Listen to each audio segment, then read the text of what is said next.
सुने तो मैं डीजी खान के नौजवानों, खास तौर पे नौजवानों, सुना है मुझे सैफुद्दीन ने कहा जबरदस्त काम कर रहा है हमारा डीजी खान का नौजवान।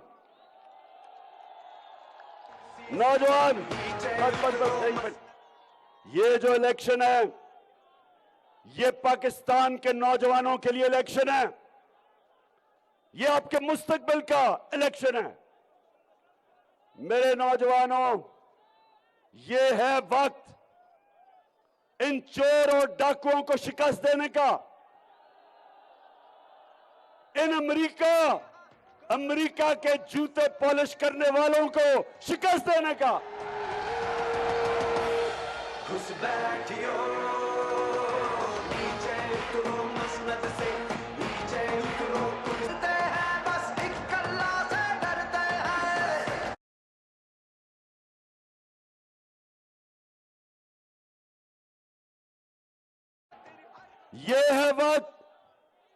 ये है वक्त इस इंपोर्टेड हुकूमत को शिकस्त देने का। और नौजवानों, सबसे ज्यादा जिम्मेदारी आपकी है। आपने लोगों को निकालना है। मेरी बहनों, आपने घर घर जाके हमारी ख्वातीन को निकालना है। और जो औरतों की पोलिंग स्टेशन के ऊपर धांधली होती है, आपने उस धांधली को रोकना है। नौजवानों, आपने हर पोलिंग स्टेशन के ऊपर मुझे 10 दलेर और बाशऊर नौजवान चाहिए पहरा देने के लिए।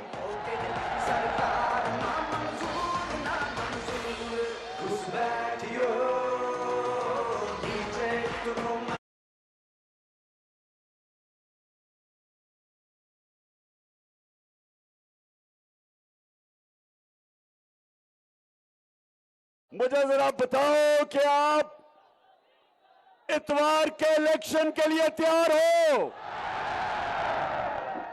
आप लोटे को शिकस्त देने के लिए तैयार हो? लोटा कौन होता है? जमीन फरोश होता है। जिधर इक्तदार उधर लोटे का मुंह। लोटा उसलखानों में होता है। और इस बारी मेरी कौम पाकिस्तान के लोगों, ये जो जमीर फरोश बिकाऊ माल जो अपने हल्के के लोगों को धोखा देते हैं, जो मुल्क का कानून तोड़ते हैं, आइन तोड़ते हैं, इखलाकियात के खिलाफ जाते हैं अपना जमीर बेच के, ये है वक्त इनको शिकस्त देने का। और जो पैसे लेके इनको खरीदने वाला नून लीग, शहबाज शरीफ, हमने ये शहबाज शरीफ, तुम कान खोल के सुन लो आज, शहबाज शरीफ, तुमने हमेशा अंपायरों को साथ मिला के मैच खेला है। और इस बारी अंपायर भी अपने साथ मिला लो। इस बारी आप मैच इंशाल्लाह नहीं जीत सकते। पहले भी शहबाज शरीफ, डीजी खान के लोगों ने तुम्हें फेंटा लगाया इलेक्शन में, पहले भी हारे हो और इंशाल्लाह इस बारी भी। अच्छा डीजी खान के लोगों, आज मुझे बड़ी तकलीफ हुई सुन के, सुप्रीम कोर्ट ने कहा कि तफ्तीश नहीं की गई मरासले के ऊपर। वो खत जो साइफर, जो अमेरिकी डोनाल्ड लू और जो हमारा असद मजीद वॉशिंगटन में एम्बेसडर था, उसके बीच में जो गुफ्तगू हुई, आज सुप्रीम कोर्ट, मुझे तकलीफ हुई। उन्होंने कहा जी कोई इन्वेस्टिगेशन नहीं हुई, बड़े अदब से। और मैं अपनी अदलिया को हमेशा बड़े अदब से मुखातिब होता हूं, क्योंकि एक मुल्क की एक मुस्तकबिल, एक आजाद एक मजबूत अदलिया, एक ऐसे जज जो क्रेडिबल हो, उस पे होती है। तो मेरी तो तहरीक का नाम ही इंसाफ है। हमारी तो कोशिश ही इस मुल्क पर इंसाफ लाने की, वो एक अच्छी अदलिया के बगैर इंसाफ नहीं मुल्क में आता। तो मैं आज सवाल पूछता हूं, कहा गया कि जी इन्वेस्टिगेशन नहीं हुई। मेरा सवाल आज ये है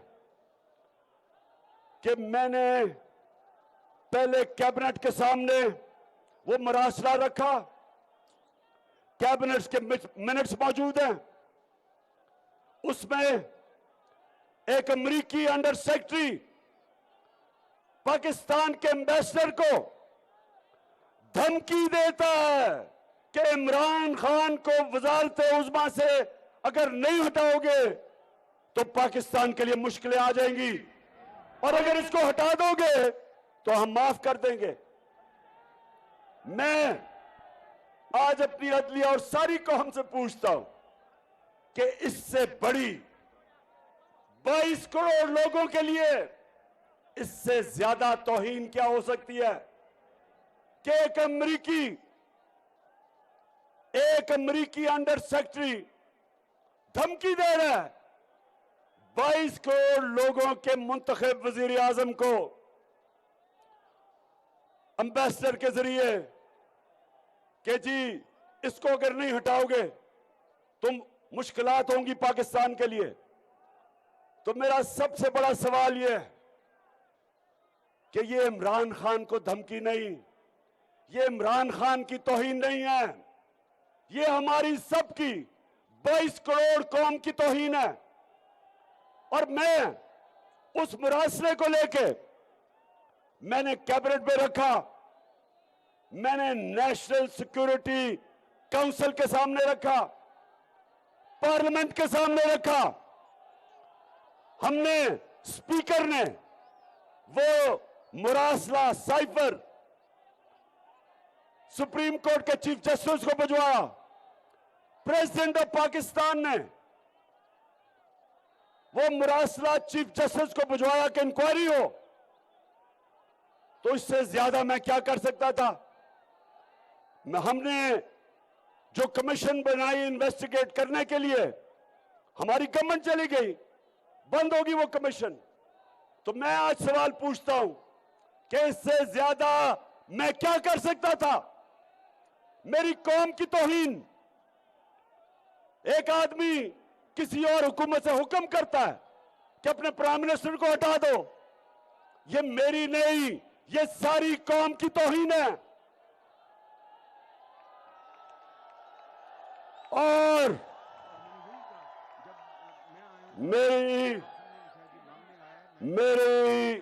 मेरे मोहतरम सुप्रीम कोर्ट, मैं आपसे यह सवाल पूछता हूं कि जब हमारे प्रेसिडेंट ने आपके पास वो मुरासला भेजा था चीफ जस्टिस सुप्रीम कोर्ट, तो क्या आपको इन्वेस्टिगेट नहीं करना चाहिए? आप हैं जिनके ऊपर हम ढूंढते हैं इंसाफ के लिए, आप सुओ मोटो एक्शन ले लेते हैं। आपने 12 बजे रात को अदालतें खोल ली, लेकिन इतना बड़ा काम कि एक मुल्क के वजीर आजम को धमकी देकर हटा दिया जाता है और कुछ नहीं होता। और खास तौर पे जो आपको इन्वेस्टिगेट करना है, जो मैं चाहता था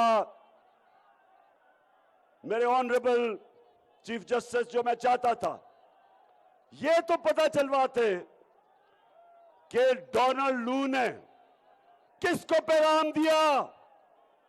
एम्बेसडर तो मेरे नीचे था, फॉरेन ऑफिस मेरे नीचे है, मेरे एम्बेसडर को वो कैसे कह रहा है कि प्राइम मिनिस्टर को हटाओ?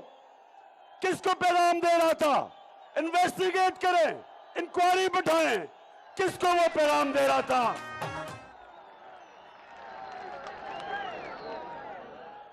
और ये इसलिए जरूरी है कि अगर आप इसके ऊपर इंक्वायरी नहीं बैठाएंगे तो कोई पाकिस्तान का प्राइम मिनिस्टर कभी आगे से जब भी अमेरिकन धमकी देंगे वो उनके सामने घुटनों पे पड़ जाएगा, स्टैंड नहीं लेगा अपने मुल्क के लिए। वो कहेंगे जी रूस नहीं जाना, तो वो कहेगा जी जिस तरह ये चेरी ब्लॉसम शहबाज शरीफ, ये कभी खड़ा हो सकता है? जब मैं आया हूं तो आप समझेंगे शायद ये मांगने आया, मैं मांगने नहीं आया लेकिन मजबूरी है। Beggars can't be choosers. जब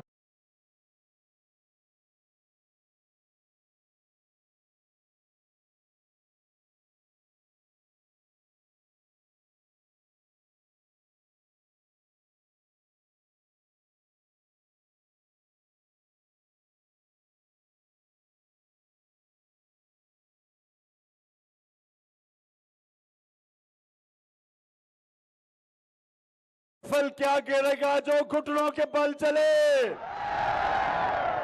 पहले ही घुटनों पे है कि जी हम तो बेकारी हैं। क्या डेरा गाजी खान हम बेकारी हैं? हम किसकी उम्मत हैं?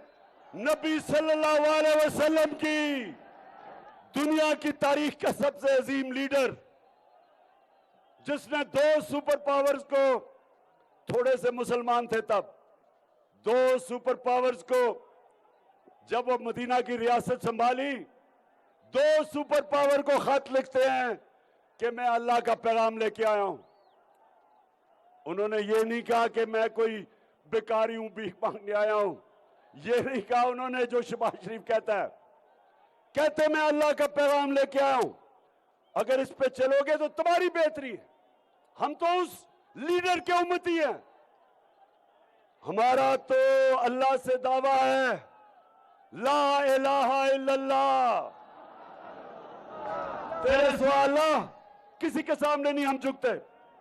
तो मेरे डीजी खान, आपके बड़े, यहां से डीजी खान के बड़े लोगों को मैं मिला हूं बैरून मुल्क, मेहनत कश लोग हैं, काम करते हैं, वहां से पैसा पाकिस्तान भेजते हैं और पाकिस्तान मेहनत कश बैरून मुल्क पाकिस्तानियों के पैसे पे चलता है और वो यहां पैसा भेजते हैं और यहां के करप्ट, ये जो दो खानदान 32 साल से हुक्मरानी की है, इन्होंने मुल्क का खून चूसा, चोरी करके मुल्क का पैसा मुल्क से बाहर भिजवाया है। ये वो लोग हैं, वो मेहनत कश पाकिस्तान पैसा भेजते हैं। यहां डीजी खान के और खास तौर पे बड़े मेहनत कश यहां के लोग बैरून मुल्क बड़े बड़े में 18-18 घंटे काम करते बेचारे लोग हैं और उनके ऊपर मुल्क चलता है, मुल्क उन पे चलता है।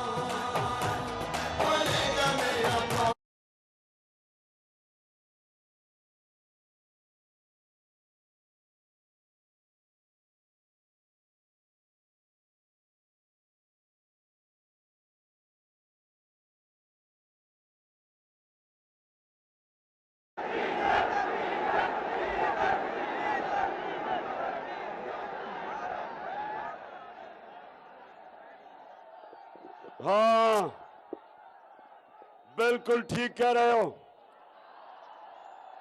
शहबाज शरीफ, डीजल की कीमत कम करो।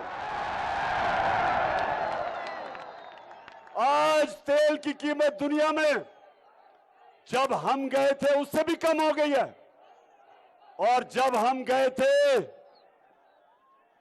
तो पेट्रोल 150 रुपए लीटर था, आज 250 रुपए लीटर है और जब हम गए थे तो फजल रहमान 144 रुपए लीटर था।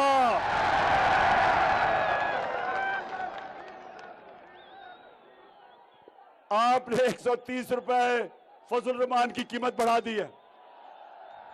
तो हम ये चाह रहे हैं शहबाज शरीफ कि अब जब आलमी मंडी में तेल नीचे आया है तो अवाम के लिए कीमतें कम करो। ये IMF के सामने थोड़ी दिलेरी से खड़े हो।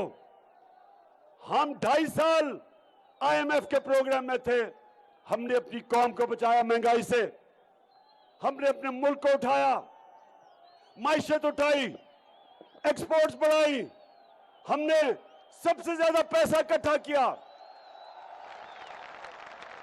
सबसे ज्यादा डॉलर पाकिस्तान में आए। 17 साल में सबसे ज्यादा तरक्की हमारे 2 आखिरी सालों में हुई।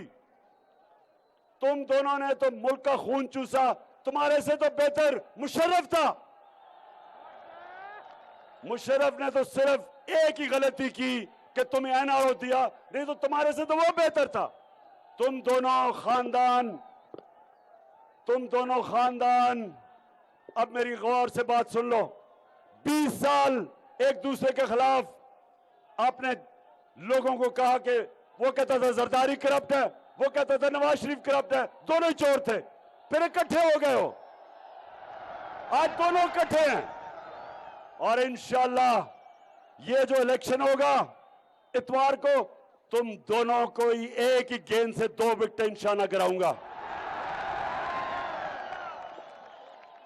और थोड़ी देर में इंशाअल्लाह वो 3री विकेट भी गिराऊंगा फजल रहमान के साथ साथ तुम्हारी। अच्छा, मैं भूल ना जाऊं, DG Khan election commissioner Sikandar, तुम्हारे आज स्पोक्समैन ने स्टेटमेंट दी है और एक बुज़दिलाना स्टेटमेंट कि जी जवाब दो हमें। मुझे तुम जवाब दो। तुम मुझे आज बताओ कि तुम सारे पाकिस्तान के इलेक्शन कमिश्नर हो, हफ्ते में 3 दिन लाहौर में क्यों गुजारते हो? जवाब दो। जब जवाब दो कि मरियम और हमजा के कदमों में तुम कितनी दफा बैठते हो, जवाब दो मुझे। हमारे पास रिकॉर्ड है, कहो तो हम बताएंगे कि कब कब तुम उनको मिलने गए, अपनी खिदमत देने लग गए कि इलेक्शन तुमने कैसे जीतना है। सारी अपनी टीम को लाहौर किस लिए लेके जाते हो? क्या इस्लामाबाद में काम नहीं हो सकता? और जो हम इंशाअल्लाह, मैं तो छोड़ो, सिकंदर सुल्तान याद रख लो, ये कौम तुम्हें माफ नहीं करेगी। तुमने जो सिंध का इलेक्शन करवाया वो इलेक्शन नहीं था, तुम्हारे अपने। ये जो तुम और नून लीग तो एक ही हो, तुम्हारे इत्तेहादी पीपल्स पार्टी और जेयूआई, उन्होंने भी सिंध के इलेक्शन के ऊपर क्या कहा है? 15% सीटों पे लोग खड़े नहीं हुए क्योंकि केसेस कर दिए, उन पे एफआईआर काट दी, पुलिस ने डरा दिया। जो जरदारी, और यह याद रखना डीजी खान, आप तो बड़ी अच्छी तरह जानते हैं कि 30 साल से इस मुल्क की बड़ी बीमारी जरदारी है। सारी दुनिया जानती है उसने किस तरह लूटा इस मुल्क को। अभी कराची में जो पानी आया हुआ है, जिस तरह इसका बेटा कहता है ना, जब बारिश आती है पानी आता है, तो जब बारिश आती है पानी आता है, तो तुमने क्या किया है? तुमने क्या किया है? 14 साल से बैठे हुए हो। 6000 अरब रुपया सिंध हुकूमत खर्च कर चुकी है। 6000 अरब रुपया इन पिछले 11-12 सालों में किधर गया वो पैसा? कराची जो पाकिस्तान का फाइनेंशियल कैपिटल है, जब बारिश होती है डूब जाता है, बारिश नहीं होती तो पानी नहीं होता। पैसे दे दे के वो टैंकर मंगवाते हैं, वो टैंकर माफिया से भी जरदारी पैसे लेता है। पानी आता है, बारिश आता है तो फिर नीचे, बारिश नहीं आता तो बेचारा पानी नहीं वहां। और जरदारी खानदान के पैसे में इजाफा, दौलत में इजाफा, चोरी करके पैसा मुल्क से बाहर, इनका मुकाबला लगा हुआ है दोनों का। इधर से शरीफ खानदान, उधर से जरदारी, चोरी कर करके मुल्क का पैसा बाहर लेके जाते हैं। और इलेक्शन कमिश्नर सिकंदर सुल्तान, ये जो तुमने एलजीए लोकल गवर्नमेंट का इलेक्शन करवाया, ये कोई इलेक्शन था? 10 के अंदर 20 पोलिंग स्टेशन के ऊपर 20 पोलिंग स्टेशन के ऊपर बेज़ाब्तियां हुई, इलेक्शन ही सारा कैंसिल कर दिया। यहां सिंध का लोकल गवर्नमेंट इलेक्शन जिस तरह की वहां हर किस्म की धांधली हुई, और जो आपका सिंध का इलेक्शन कमिश्नर था वो क्यों नहीं बोला? क्योंकि वो जरदारी का तनख्वाहदार है, सिंध गवर्नमेंट का मुलाजिम है। कुछ नहीं नजर आया तुम्हें? तुम्हारा तो ओथ है साफ और शफाफ इलेक्शन करवाने का, तुम्हारा तो मैंडेट है, आइन कहता है साफ और शफाफ इलेक्शन करवाओ। हर जगह जिधर जाते हैं हर किस्म की इंतजामिया मुदाखलत कर रही है, हर जगह डरा रही है, धमका रही है हमें। किसी ना किसी तरह के लोग डर के वोट ना करें, ये चोरों को जता दें। पुलिस वहां जो अभी पिछली जगह पे लिया के अंदर डीसी, झंग के अंदर डीपीओ, वो पूरी इलेक्शन कैंपेन लड़ रहे हैं, लेकिन इलेक्शन कमीशन को नहीं पता चल रहा। और ऊपर से इनकी मदद करने के लिए मिस्टर एक्स लाहौर में बैठा है। कौन है मिस्टर एक्स? फिक्र ना करो, आपको पता चल जाएगा कौन है मिस्टर एक्स। पूरी गेम खेल रहा है, हुक्म मिला हुआ है कि तुमने इन चोरों को जताना है, और वो सिर्फ एक मिशन, और एक उसने मिस्टर वाइल मुल्तान भेजा हुआ है। सबको पता चल जाएगा, ज्यादा देर नहीं है। लेकिन डेरा गाजी खान के नौजवानों, मैं तुम्हारे से इतवार को रिजल्ट लेने आऊंगा। अगर इतवार को ना आया तो आऊंगा इंशाल्लाह, जब आप सैफुद्दीन खोसा को भारी अक्सरियत से जिताओगे। क्योंकि मुझे ये बताओ हाथ खड़ा करके कि क्या लोटे को जीतने दोगे? माशाल्लाह माशाल्लाह। घर घर जाना है, ये याद रखना। क्रिकेट के ग्राउंडों में मैंने एक चीज सीखी थी, जब तक आखिरी गेंद नहीं खेला जाता मैच खत्म नहीं होता। जो चैंपियन होता है, जो चैंपियन, और जो माशाल्लाह आप चैंपियंस हैं, नौजवान खास तौर पे चैंपियन है यहाँ के, आखिरी गेंद तक मुकाबला करना है, रिजल्ट लेके आना है, और इंशाल्लाह फिर हम सब मिलके, मैं भी आऊंगा सैफुद्दीन के पास, आपके पास, और उस्मान बुज़दार के पास, और इंशाल्लाह हम जीतने के बाद अल्लाह का शुक्र करेंगे, जश्न बनाएंगे। पाकिस्तान जिंदाबाद।